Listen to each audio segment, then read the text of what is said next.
All right. Well, welcome back to the next edition, I guess, of Spilling the Tea in Studio D. Darren's back. That's right. Yeah. Thank goodness. Yeah. That's all the fan mail I got was begging me to come back. They said, "Good Listen, Lord." my episode hasn't released yet. We will see. Yeah, We'll see. that's what's amazing about that. I keep getting emails about this debacle of a podcast, and for some reason, the general public hadn't seen it, so it Listen, must be a great one. I did not want to do that. Yeah. It was forced.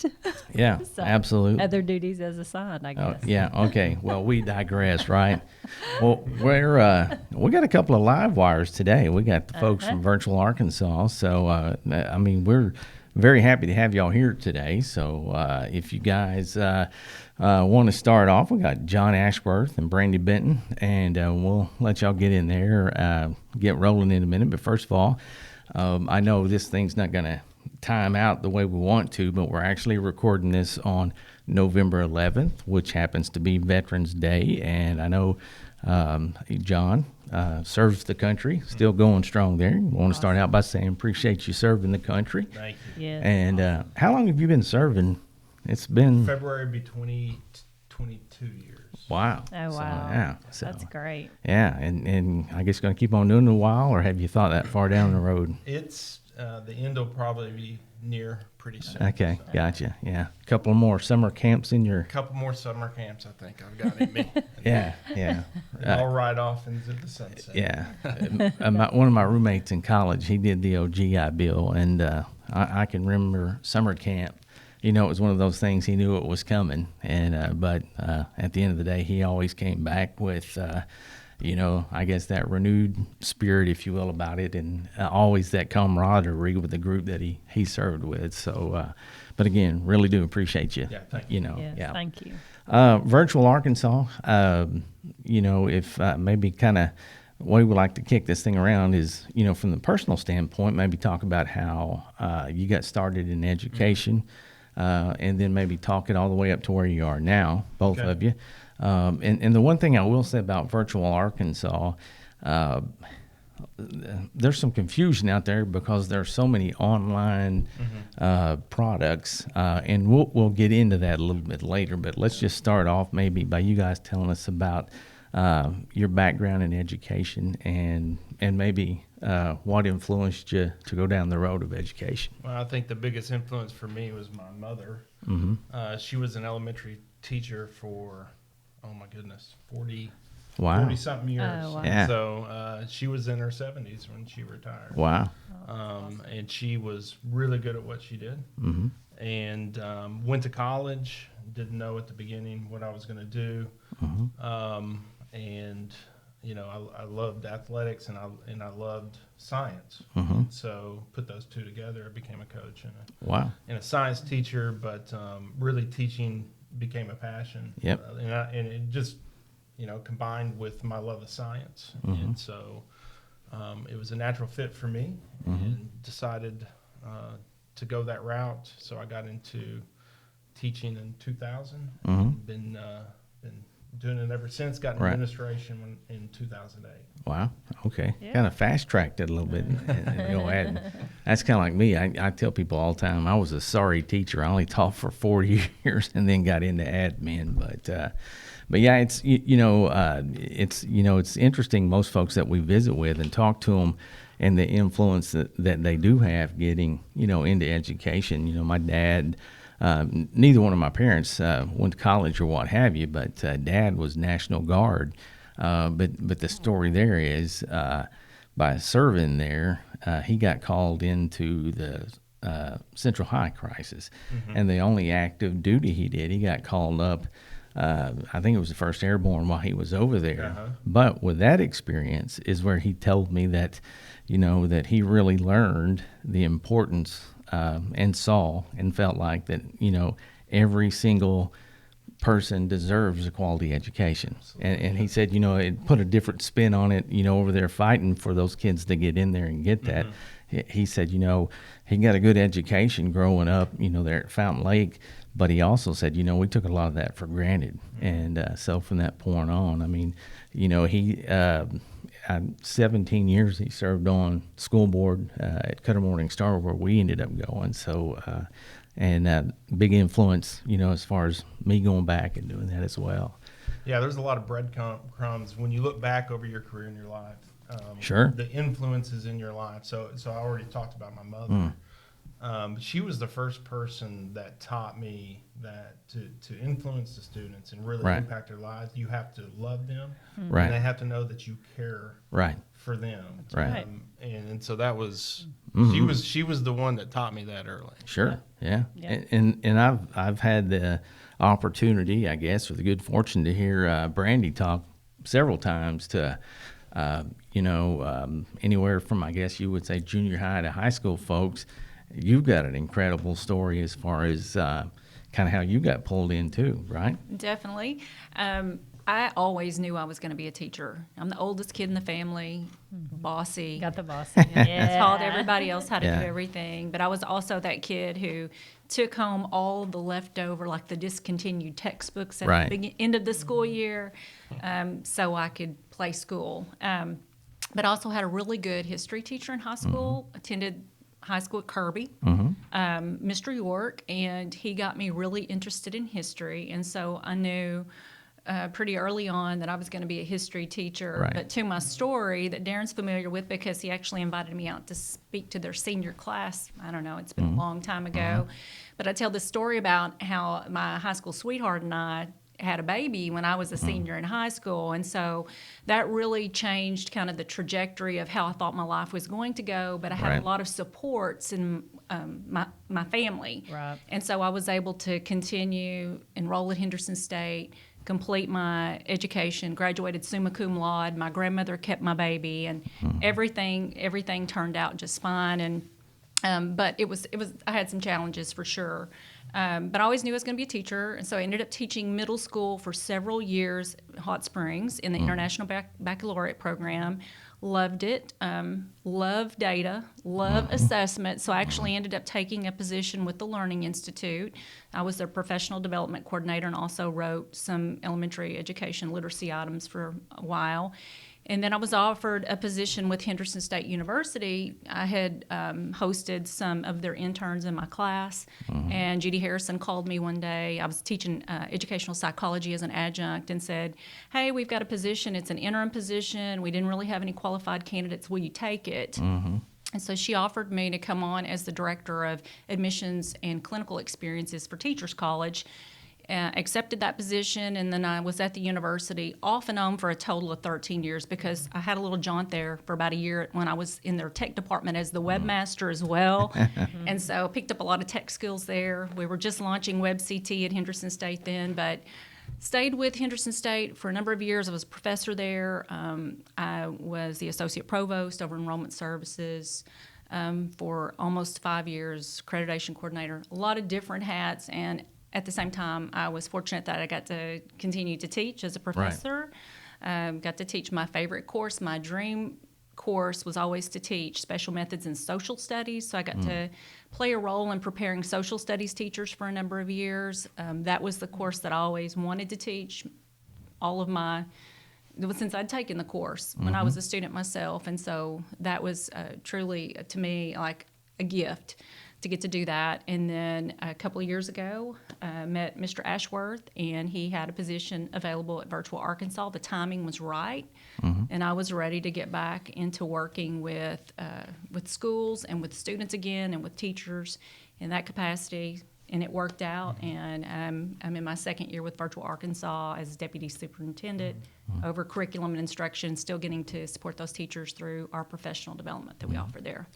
Yeah, and you talk about that challenge that you had, and I was thinking about that driving in this morning, and it's I think about some of the kids and the generation that we're in, and I promise you I'll tie this in a second, but as far as the challenge piece goes, I think about some of the kids today, and if it's not just wrapped up in a pretty package with a bow. I mean, in the first encounter of a challenge, I mean, they're done with it. You know what I'm saying?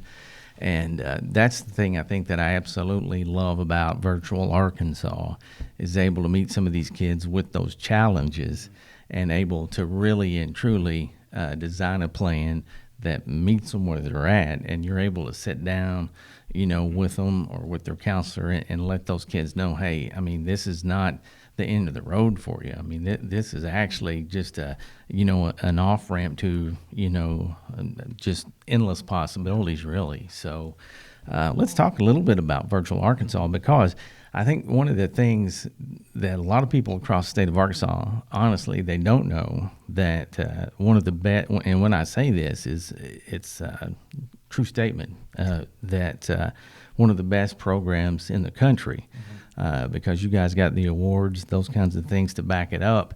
But what separates you, I guess, would be the first thing from some of these other virtual or online offerings that are out there. Yeah, we're in an alliance. That's what we call it, the Virtual Leadership Alliance, and that's been the most important organization that we can be a part of. And for us to be where we are, that gives us an opportunity being a part of these other. There's 19 other virtual programs, and so we're able to meet with them on a monthly basis. We have 2 national conferences that we get together and we talk over best practices and what the future looks like. And so one of our core values is innovation, and that has allowed us to look around the nation and see what's working and what's working well. Right.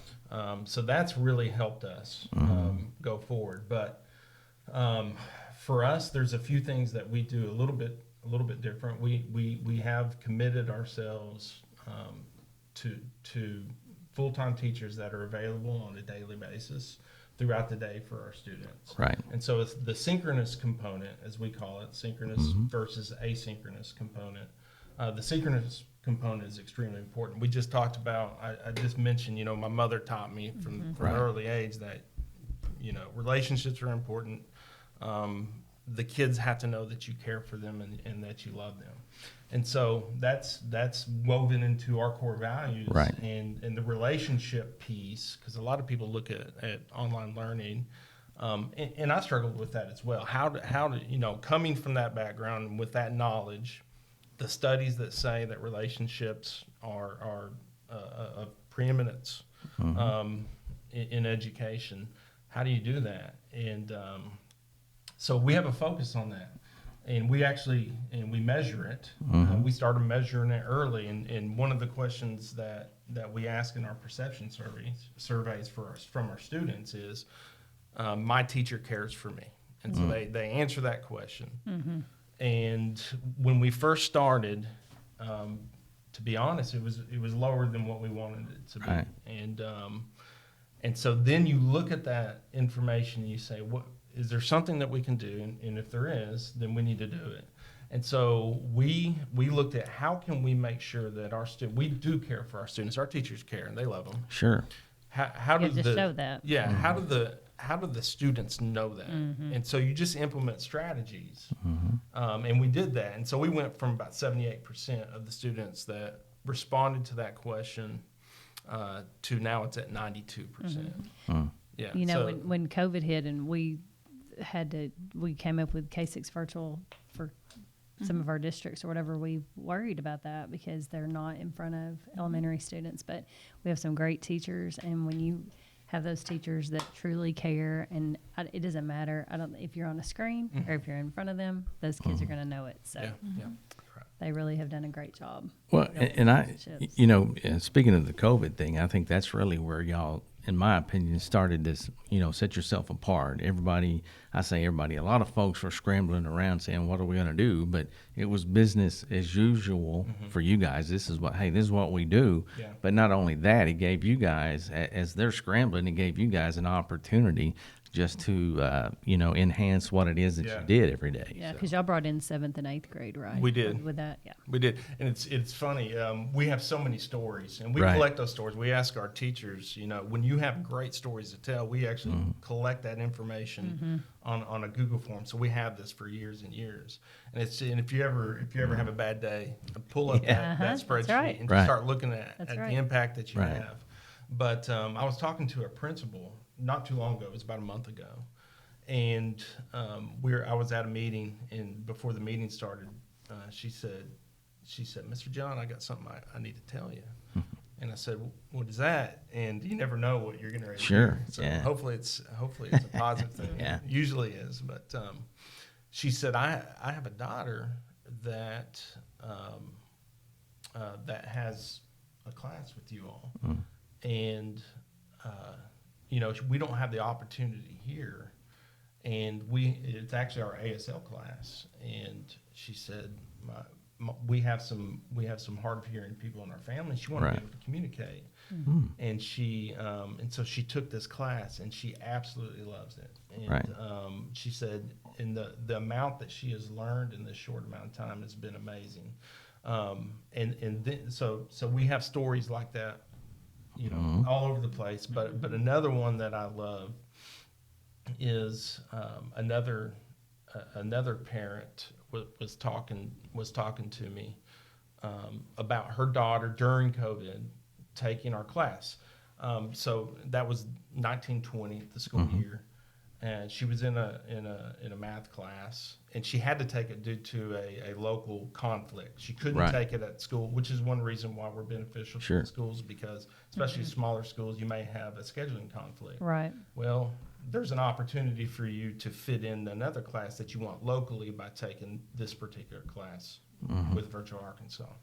So she took this math class. Of course, the pandemic hits in the spring. Everybody goes home. It was difficult for everybody. But she was in our class, and for us, it was just like it was pretty much business as normal, except the students were now at home. Right. But the students could log in from home and just continue moving. They still had access to our teacher. We just still ran our classes just like we normally did. And this parent came up to me the next year and said, and she was a principal as well, said, our students lost some ground in math, and my daughter was one of the only ones that showed gains in math. And so that was just a testament to what can happen. Right. Well, and I think too, the other piece about COVID was, and this kind of, I guess, Brandie, where, I mean, your position kind of fits in there. I guess that, the 24,000 foot view from up above, it gave y'all an opportunity to look at, okay, I mean, this thing worked for what it needed, but let's take this thing to the next level as far as offerings and that kind of stuff. So I guess kind of a needs assessment. So walk us through that process a little bit as far as offerings and that kind of stuff. I mean, once, COVID came through and I guess you did what we could call, lack of a better way of saying it, the basics, then how do you dig in and start to expand to maybe some of wants versus needs, I guess? I can do it. Yeah. Whatever you can do it, doesn't matter. Prior to the pandemic, fewer than 1% of the students that we served were learning from home, and those were students who were homebound or I think we had a missionary family child that we served, and they didn't want that student to miss that American education. We had, it was very rare, but we had that instance. We had students that were in the hospital, and we were able to help them continue their education while they were in the hospital, things like that. So, but after the pandemic, we had parents who weren't comfortable sending their students back to school. We had families who didn't necessarily have a negative experience with remote learning, who were looking for a virtual, a virtual school to enroll their student in. And so I think we had last year about 18 to 20% of our enrollments were students who were learning from home. And so that trend continued. So one of the ways that we responded, because we realized, hey, these kids are at home, they need some supports, they don't have that school connection, but they do still belong to their public school. We're not a school, we're not diploma granting or credit granting, credit awarding. We're the state virtual school, and we're strictly supplemental. So we ask our public school partners, what can we do? Because not every district is resourced at a level that allows them to have a virtual academy that is well-resourced. And so we partnered with districts around the state to provide that option. And now we have what we call our off-campus fully online program. think there are about 600 students in it, so not nearly as many as we had last year. And we believe most students learn best at school. We are big supporters of public schools. We think most kids are going to do better if they're in their brick and mortar classroom. Right. We're here only, we exist just to supplement those schools, whatever their needs may be. But we do have those students that we're serving at home. And, back to my story, just to make a connection, right now we're serving a young lady in this geographic area who's had a baby this year. And she did not want to return to school. Sure. She's a senior. She wanted to learn from home. And so she's in some of our core courses. I think she's in some advanced courses, and she's actually enrolled in one of our pre-educator courses that we partnered with DESE and DCTE to create as part of that teacher residency program. She wants to be a teacher, and so she's able to continue that. Yep. We're able to continue to serve her, and she'll graduate, and she'll still get to take care of that baby at home. And her plan is to be a school teacher, and she's going to do it. Right. She- Oh, yeah. You're like, look at me. Yeah. Look, Look at- I yeah. did this, and you Yeah, can do but how this. much Yeah. more could I have done if I'd had an Right, sure. opportunity to take some of these courses that Yeah. she's able to take? Because, Right. I don't think everybody knows, but we have 214 courses at Virtual Arkansas. Right. Yeah. Wow. Almost every one of those was developed by Virtual Arkansas. We have the best resourced, highly skilled design and development department in all of Arkansas. And so our courses, if you're not familiar with them, and I know you guys are, we create those courses in-house. Right. Many of them can be used in a blended format. There are content-only services. That's another way we've diversified our services, is making these courses available to any school that wants to use them. Right. They're textbook independent. Almost all of them are textbook independent. And as John mentioned, we have this bicronous model where students learn asynchronously, and it's balanced out with synchronous instruction with their teachers as well. But the courses are so robust. And John likes to say they were written for Arkansas students. What is it you say? I'm going to mess it up. He's got it down. You can read it. It's right. I'll read it right here. Okay, so providing affordable, equitable access and educational opportunity to Arkansas students through Arkansas courses taught by Arkansas teachers. Right. Yeah. When you think about textbooks, and it's more than virtual learning that we have. We have a full curriculum that was Right. written by Arkansas teachers. I mean, Right. it is as Yeah. locally sourced as you can get a curriculum. Right. And, when you think about textbooks, they're written for 4 primary markets: California, Texas, Yep. Florida, and New York are Right. four most populous states. Mm-hmm. And then they do a kind of a retroactive alignment to the frameworks Sure. after the book's already Right. published. Right. Right. We start with the frameworks. So Right. we have a true Arkansas curriculum, which allows us to be very responsive from year to year as we need to be. Right. Well, and that's probably the word I was looking for earlier, is responsive. That's the other thing that I think folks don't realize is, if a need arises, whether it's out of a pandemic or whatever the case may be, they can pick up the phone and say, hey, this is what we're dealing with. Can you help, number one? And if so, what's it going to look like? And I know you guys well enough to say, hey, give us a day or a couple of weeks and we'll have it, Yeah. know. That's I often describe Virtual Arkansas as a rapid response Right. force for Arkansas. Right.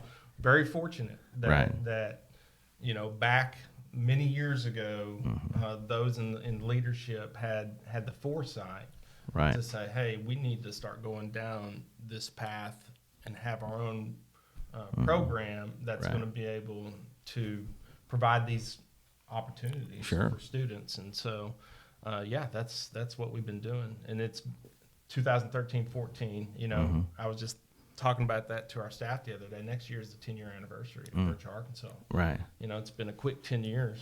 Yeah. But yeah, that's why we're here, is to serve the Department of Education and our local schools. Yeah, I think about, when they first rolled out digital learning, with that dedicated line or whatever, it was horrible. From the standpoint of meeting a basic need of mainly rural schools that needed a class that they couldn't, or, to meet the required. But, the thing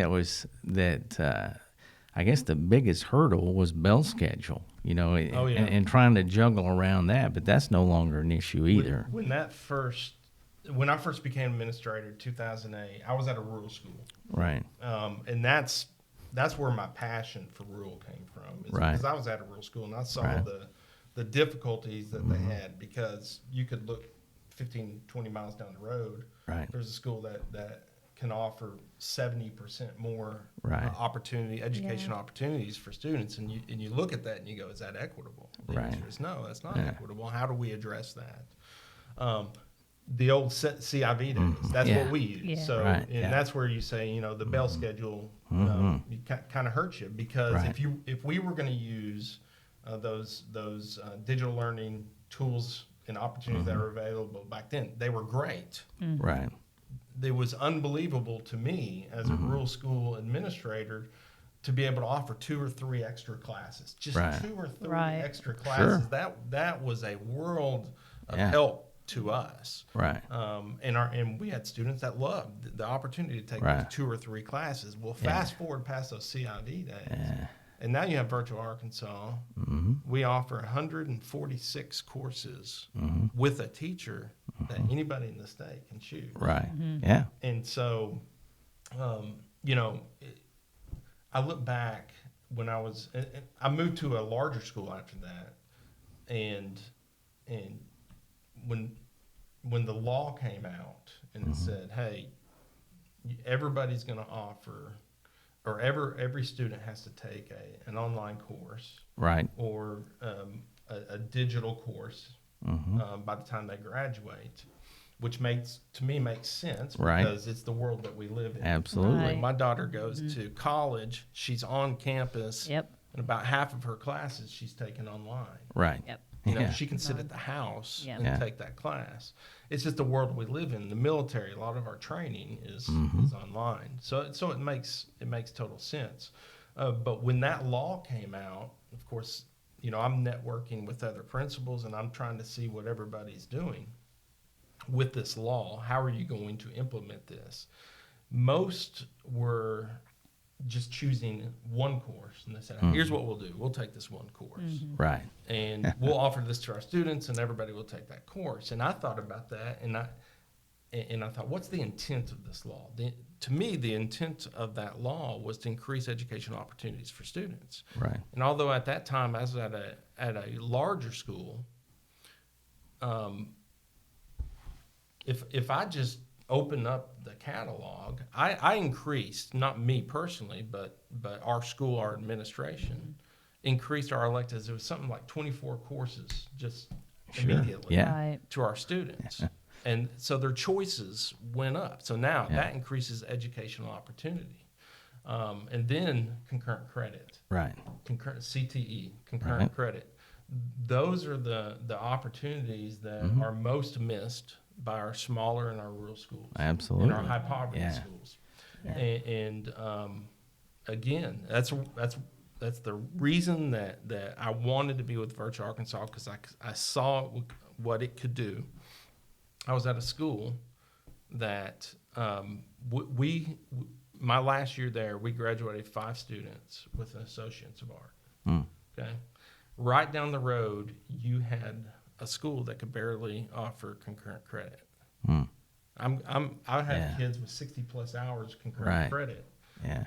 Again, it's an equity issue, Sure. and so it addresses that. Yeah, I mean, it's like we talk about a lot. I mean, in which I used to tell kids all the time, we're all here for a certain purpose and a certain reason. And, we're not all made the same. And so I feel like it gives options, because especially you say a small school, and, if I'm a kid that I'm not interested in anything that's being offered, but if there's a class that they could take and you just hook them and they're like, oh yeah, this is what I want to do. Yeah. So we had a teacher on here and she was like, and it really stuck with me, because I was like, she said, as teachers, we should be not just teaching our subject, but we should be looking at those kids and trying to make an effort to say, hey, where would they go? Like if you've seen the video about being Mr. Jensen, when he had a kid tap, tap, tap, tap, tap, and he got the kid some drumsticks. He said, you're going to be a drummer. And he was a drummer. And, and it's just like I think back, gosh, all the years I taught, and how I built relationships. I feel like I'm pretty good at building relationships with kids and people, but just to sit back and say, man, I really should have spent more time thinking about the tappers and saying, hey, you need to be a drummer, or hey, you need to do this. And just, if you could go back. And so at this point, just kind of encourage everybody else to really, not just your content, that's important, and relationships are important, but try to figure out where their place is in this crazy thing we called our. Yeah, and a big part of that was the sale of quality, virtual online education, because, you went from, like you said, CIV, and then all of a sudden everything starts popping up, and better way of saying it, I guess, lack of a better way of saying it would be like credit recovery stuff, where it was just kind of a sit and get kind of thing, and I guess maybe it fit a need to some degree, but it was not a deep dive, so that's where I think, again, where Virtual Arkansas excels. I mean, it is truly a quality program where kids can build on it. Right. I mean, it's that, it's that teacher making those interactions. And the other part, I think a lot of folks don't understand, just because, they're in front of a kid 45 minutes to an hour, that's not the end of that relationship. I mean, those teachers, hey, if you need something, email me, text me, call me, whatever. Yeah. And that, to me, is a huge advantage over some of these other programs. Well, and I think you're right. And you asked at the very beginning, what separates you. And I think the quality piece, I really think that's a feather in our cap. Sure. But when we talk about quality, that has to be very intentional. Right. Has to be intentional. It's not something that just happens. You have to plan this out. It has to be part of your strategic plan. It has to be part of your values. And it is. And it is one of our core values. And so quality and everything that we do is one of our core values. And I can remember early on, Kathy Swan was the director before me. And we started looking for, I would call it kind of like the North Star, because if you say, we can all throw around the word quality, but what does that mean? Your definition of quality may be different than my definition of quality. Right. So we have to have a North Star that says, listen, this is what quality online courses look like. This is what quality online teaching looks like. This is what quality online programs look like. And so we started searching for our North Star, those standards that say this is what it must look like. Right. We found that through Quality Matters, and now we also, through Quality Matters, the VLA, and the Digital Learning Collaborative, we have something called the National Standards of Quality of Online Learning, Online Teaching, Online Programs.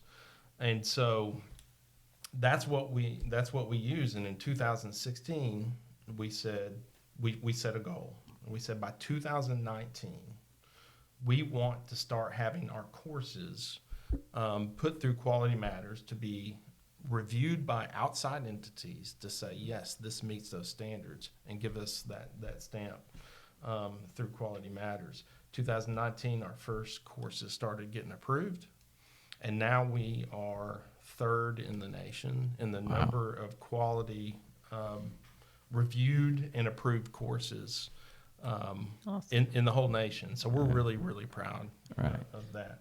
Yeah, well, and I think, too, the other thing about, the pandemic for me was that realization that, it takes a special skill set from a special teacher in order, to be able to be successful in teaching an online course. And I especially at the elementary level, I mean, they were really thrust in there. But, I was watching one day, I think it was a third grade class, and I had the ability to drop in one day and watch it. And in my mind, I'm thinking, man, that's like herding cats. But she was incredible. I mean, she kept their attention for a solid hour. And these kids were just, I mean, they were just spitballing questions left and right, never lost their cool, and kept pulling them in. And I mean, I know it's not probably as bad, at the secondary level, but they still have their challenges. And that's the other piece. Again, y'all do a great job, I think, of vetting teachers when they get there and say, hey, when they apply for an opening, I mean, y'all do a very good job of making sure that the right person is in front of those kids. Well, Go ahead. Are you sure? Yeah. Okay. Well, they don't always come to us with the skill set Right. that they need, and so we have a pretty rigorous onboarding process to get them classroom ready. Sure. But to your point about teacher quality for online teaching, as kind of a reactive measure, DESE offered these grants to institutions of higher ed and created this new teacher license for effective online teaching. So in the event that something else happens, like we experienced with COVID-19 and remote learning, and that pivot, teachers would be better prepared. Schools would be better prepared. And so they offered these grants, and I think there were 6 institutions of higher ed that were awarded these grants to offer these graduate level programs of study that upon completion, teacher candidates could sit for this new state assessment, which show me that you know how to teach online. Right. And then they'd get this new endorsement added to their license. Well, we were talking about it one day, and our teachers go through a rigorous professional development before we let them loose in our online classroom. So we wrote a proposal to DESE and asked if we might be approved to offer an alternative pathway to this license. And so they set us up as an ed prep program, and a lot of paperwork. I think we submitted it 4 times before we got it right, the proposal right, and they finally approved it. But we actually have we enhanced our professional development. We actually created a new course, and it's worth about 40 hours of professional development. If you ask our teachers, they say it takes about 200 to 400 hours to complete it because you have to get everything in, right? Sure. And we had our first cohort of teachers complete our professional development a couple of months ago, which was just in time to register them for the state assessment, which is something that we invested in for them. They complete our PD, and we paid for them to take the state assessment. So we have 70 teachers. This is our first cohort who are right now taking that assessment, and they're going to knock it out of the ballpark because they really already had the skills. We really had them be a little bit more thoughtful about how they would provide evidence. So we are very, very pleased. We have the best teachers. We really do. Oh, yeah. That's what I was that's my mind went to an old saying. I think it was Todd Whitaker, but it says it's people, not programs. Yeah. So we can talk about the program and the quality of the program all we want, but it's the people within that program that truly are the ones that make it quality. Sure. She's exactly right. Yeah. We have the best people and the best teachers. And I talked about how in-depth this professional development is.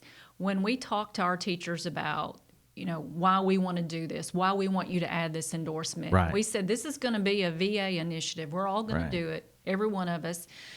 Instead of the teacher saying, one more thing, one more initiative, how many times have we heard, thank you for investing in me. Sure. Thank you for letting me be part of this initiative. Thank you for paying for me to take this and add this to my license. Thank you for believing in me. So that's been the message that it has been so well received. And so I think it really speaks volumes to the teachers that we have on our team. Well, and I think, obviously we learned a whole lot of what not to do in the pandemic, but a whole lot of what we need to do, and anything that they can add to their, to their toolbox or their skill set, God forbid we go down that road again. These folks are going to be above where they need to be. And that's certainly, again, something I think that separated, Virtual Arkansas.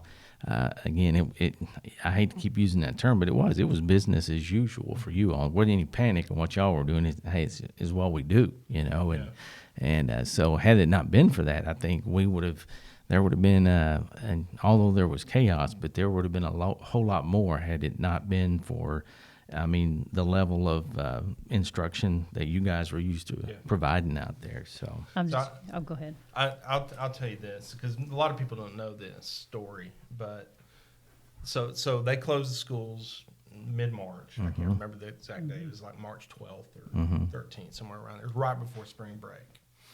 And we all knew when that happened that this is going to be a difficult road because anytime somebody has to switch and do something new or different, there really needs to be experience and training with that. And that's not something that anybody could do. We didn't have the teachers around the state didn't have that training. They did the best that they could, but we wanted to help out however we could. And so we knew that we needed to design some training that people could take. And so I went to our staff and I said, listen, the state needs us, Mm-hmm. and we got to get this done. And I asked them to work through spring break. Right. Not one person complained.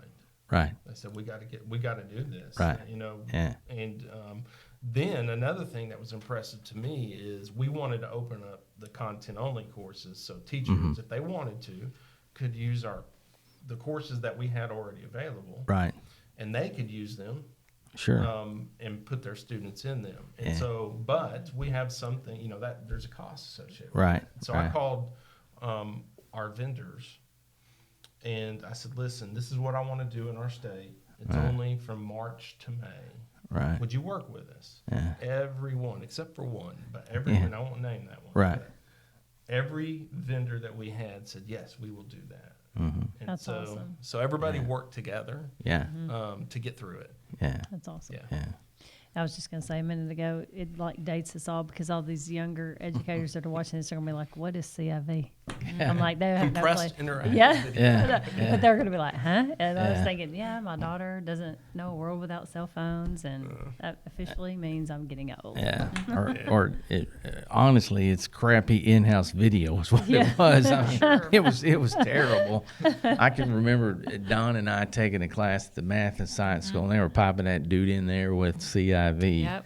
and it worked about 10% of the time, you know, which it was graduate school after hours. So I mean, you know, we were okay with it because when it went down, we went home. But yeah, it was awful. That was an awesome experience or opportunity for my husband, though, Yeah. because the university actually started discounting his Yeah. tuition if he Right. would go Yeah. and set it all up. Yeah. And so Yeah. he did that, and that he got Yeah. through his master's Yeah. degree Yeah. at about half price. That's So awesome. Thank Yeah, God for CIV. Oh man, I mean, it was horrible. It was bad, but yeah. hey, we got through it. So and there may have been a night or two that he had his life threatened if he fixed it. But Yeah. That's part of innovation, Threaten it. right? It's- yeah, oh yeah, Oh, yeah. It's you get, you know, if nobody would have said, let's go Yeah. down this road. sure. Because Right. that really kind of laid the foundation for where we are now. Yeah. Right. And that's what, you know, that's what I love about our staff is they're not afraid to go,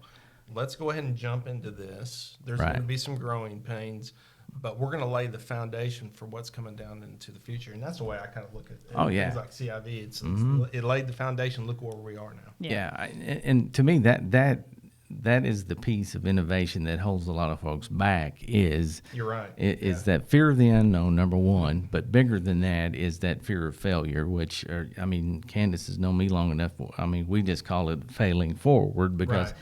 if you're going to be innovative, you're going to fail at some point. Yep. But again, that being said, I don't necessarily look at a failure. You're learning, and that's what we do. We're all learning, so you're going to take those lumps once in a while. Well, again, we appreciate y'all coming in, but this is the fun part of it here. We like to kind of, Now you're in trouble. you know, but you know, we try to change it up a little bit from time to time. But you know, Brandie, we'll start with you. So let's just think about maybe a high point in your career. Probably think about as the high point in your career. What would that be? And then maybe tell us maybe something, maybe the most embarrassing thing maybe that's happened in your career. Oh, goodness. Yeah. You should have sent that question Yeah. by email, Yeah. giving me some time to think about it. Listen, we So we don't discuss it Yeah. before. So something that stands out really, truly as a high point for you. Positive and a Yeah, Well, positive. Yeah. I've got a lot of years under my belt, Sure. you know, so I think this is year 22 for me as well. I think I'm probably there. You know, Right. I'm never going to take another class again. I've been all the way to the end of the road with my Right. education. I've taught about every class I want to teach, and I feel like right now I'm getting to make a big difference in the state Sure. of Arkansas through the role that I'm in Right. now. We get to touch and work with every district in the state, Right. and just so many opportunities to Right. really serve students in rural school districts, which is where I grew up, you know, Kirby, Arkansas, so kids like me. Right. So I think I'm kind of there right now. I'm in a sweet spot. I feel like this is it. So I can't imagine life getting any better. Most embarrassing. I can't tell. Yeah. I've got them. I'm just like, nope, not Yeah. that one. Yeah. Nope, not next. Hey, you would be surprised at the number of people that say that. Well, I can't tell that one. I will tell you this. Okay. So I had this. I was going to host this student in, and she was going to be observing me teach for a while. Okay, yeah. And she had a disability, and I was Gotcha. teaching middle school. Okay. Hate to even tell the story. So before her first day, I told my students, we're going to have a young lady in here with a disability. If she wants to talk to you about her disability, leave that up to her. Do not Right. ask her a lot of questions about her Right. disability. Let's be Right. respectful. She's going to be with us for a while. Right. I'm sure she's going to tell you. So just don't ask her a Right. lot of questions about it. Well, it just so happens on this young lady's first day, I was sick, and so I could not be there. Right. And so I get to school the following day, I return, and one of my sweet students wrote me a letter. And she said, I asked Miss So-and-so about her disability. And I won't say what her disability was, but it was, I mean, it was something that would, you know, a kid would go, oh my goodness, what happened? But so she had written a letter to, no, she didn't write the letter to me. She wrote it to the young woman who's going to be a teacher with a disability, and she said, I'm so sorry I asked you about your disability. I was not here the day. Miss Benton told us not to ask any questions about your disability. Anyway, it went into more detail than that, but I was like, I'm so sorry. But you know, middle school kids are going to Oh, yeah. ask questions. Oh, yeah. So I was like, Yeah. don't That's ask her, don't yeah. bombard this lady with Yeah. a lot of Right. Oh, questions. yeah. If she wants you to know, she'll tell you. Yeah, It's none that's of your right. business. Right. But Right. Yeah. that was that's a G-rated one. Oh so yeah. here we yeah. go. Yeah. Anytime you open a story with "it was middle school," It was- I mean, hey, yeah, we all got middle Yeah. school stories. You no just do the problem. best you can to navigate Yeah. every Right. situation when you're Yeah. in middle school. Right. Yeah. So what about you, John? Highlight is definitely what I'm doing right now. Right. Um, Yeah. It just is. It's you see the impact. I mean, if you could go through this book and just Right. look at the impact Yeah. that Virtual Arkansas is making, and to be able to be a small part of that, it's really the highlight of my career. I tell everybody that Right. this is the highlight Yeah. of my career. And before, it was funny. Before I even got involved with Virtual Arkansas, go back to 2008. I read an article, and it was talking about digital and online learning. And of course, I had experience with the CIV. I thought that's Right. good for our small rural school.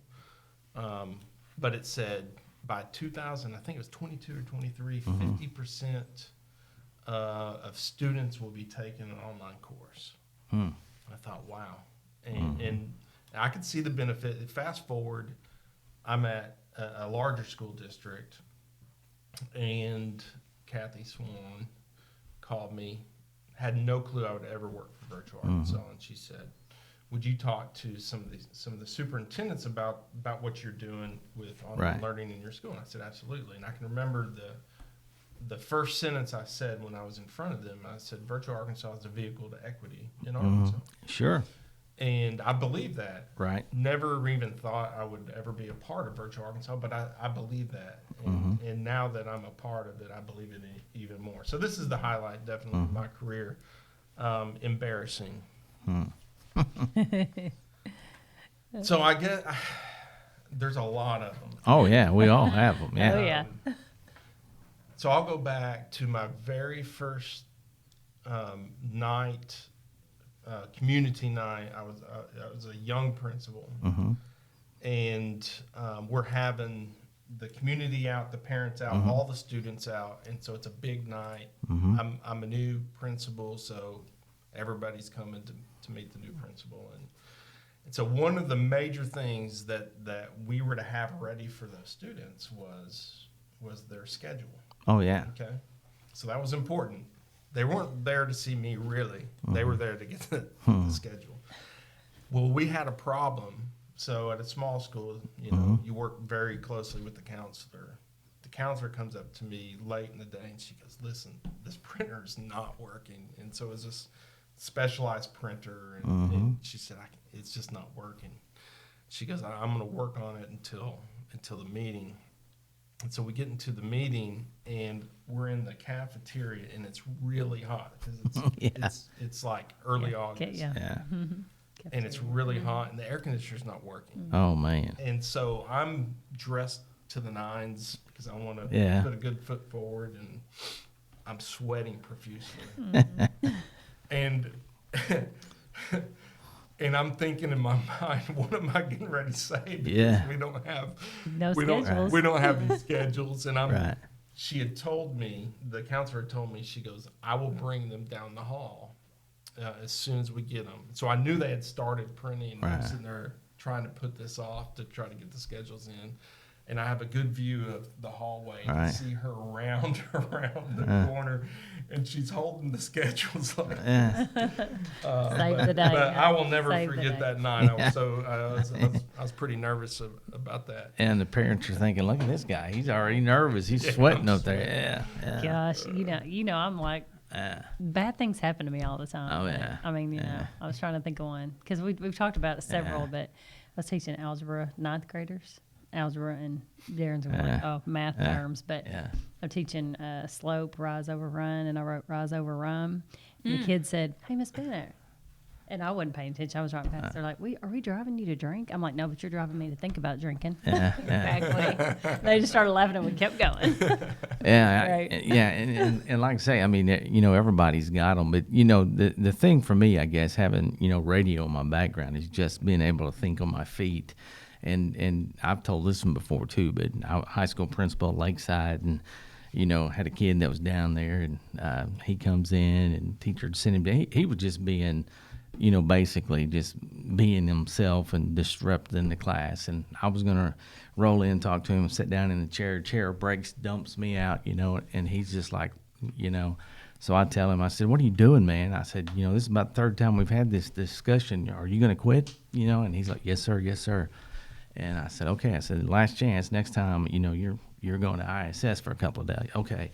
And he got ready to leave, and I said, one more thing. And he said, yes, sir. And I said, you can laugh. I said, because that's funny. Who gets to see their principal dump themselves out of a brand new chair, that broke? So advice-wise, I mean, we talk about this a lot, the teacher pool, trying to, get it filled up. One piece of advice, one solid piece of advice, somebody that's teetering on the fence about getting into education. What do you got for them? Advice about getting into education. I would say it's served me well. It's served my family well. I mean, Right. we're career educators, my husband and I, and education's been very good for us, Right. good to us. It's just opened up so many doors. I never thought I would really ever leave the classroom, but I think I worked in a district. Roy Rowe was our superintendent at the time, who was very innovative and forward-thinking, and who was always pushing us to think outside the box and how can Right. we reach more students. We ended up, becoming a magnet school and having all these additional opportunities. But, Mr. Rowe always pushed me, and I think that the key is finding the right district. I think it's all about the culture and climate, and I sound like an ed leadership course, Right, but it yeah. really, Sure, that yeah. is what makes the Right. difference. Yeah. When teachers are supported, Right. they're going to stay. Sure. And they're going to look for ways to forward, the mission of that district and to reach those students. Sure. I mean, I think that's the key. But the advice that I would give is don't get talked out of being a teacher. Absolutely. Right. The story you Right. hear is Right. it doesn't pay that well. You're Right. you know what? I've Yeah. never had any trouble Yeah. feeding my family. Exactly. And there are always plenty of opportunities to make more money as a teacher. Right. That's right. You Right. can make more money if you're willing to Yeah. put in the work. Right. Absolutely. It's a hard job, but the returns, I don't think there's a better job I in agree. the I entire agree. world. But my advice would be find the district that's really in the school that's going to support you and that is going to invest in you. Right. Absolutely. What about you, John? Well, I can't think of another occupation that provides you the opportunity to impact Right. not just Yep. people, but really, if you look forward, the people you impact then impact society and culture In the Right. world, yeah. Yeah. in the world. So, that's what I always look at Yeah. is you if you're looking for an opportunity to make an impact, with individuals, Yes. and then ultimately society, and like you said, the world. This is it. Yeah. And the self, reward that is for you personally, the internal gratification that comes Yeah. from that, it's priceless. Yep. Yeah, that's what I Yes. said the other day. I was at because I guess non-traditional, somewhat coming from another career, but at the end of the day, it's about what you just said. It's by far the most fulfilling decision I've ever made. You can, just like anything else, like you're saying, there's ups and downs, but as far as the money piece, I never struggled with that either. I mean, it doesn't matter what you do. You're going to have good days. You're going to have bad days, what have you. But I go back to that, that old saying, if you find, the right profession, you'll never work a day in your life. And that's what I felt like in the 27 years that I've been doing it. And if you're an educator, you'll never be bored a day in your life. Exactly. That's the truth. Exactly. That is true. Well, I don't know if you hang out with Candace, so yeah, well, math nerd, Math but teacher. outside of that, there's only so many Occasionally. math jokes that I can take. So that's, Yeah, he's been on the podcast with like 3 math teachers. yeah. He was so intimidated. It was Oof, not even. yeah. I that was like a bad dream. I caught myself a couple of times going, what? You should have what asked is him it? to solve a quadratic Yeah, equation or yeah. something like Hey, that. I Yeah. should have. There was no way that was going to happen. Well, we appreciate y'all coming in. It's been great visiting with Enjoyed it. y'all. And again, keep up the incredible work. And again, this is 100% something that I know we can get behind because of the innovative piece. Going forward, this is something that education needs, and I know you guys are always, you're not sitting still. I'll say it that way. You continue to make this thing better, and y'all do an incredible job. Yes. And we appreciate y'all for Yes. that. So, any parting words, Professor? No, Okay. All right. I'm speechless right now. For the moment, when the mic gets turned off. Okay, Yeah. I got you. Okay. All right. Well, that'll for wrap it having up. us. Yeah. I Thank enjoyed y'all it. again. Thank you. Yeah, that'll wrap it up for this episode of Spilling the Tea in Studio D.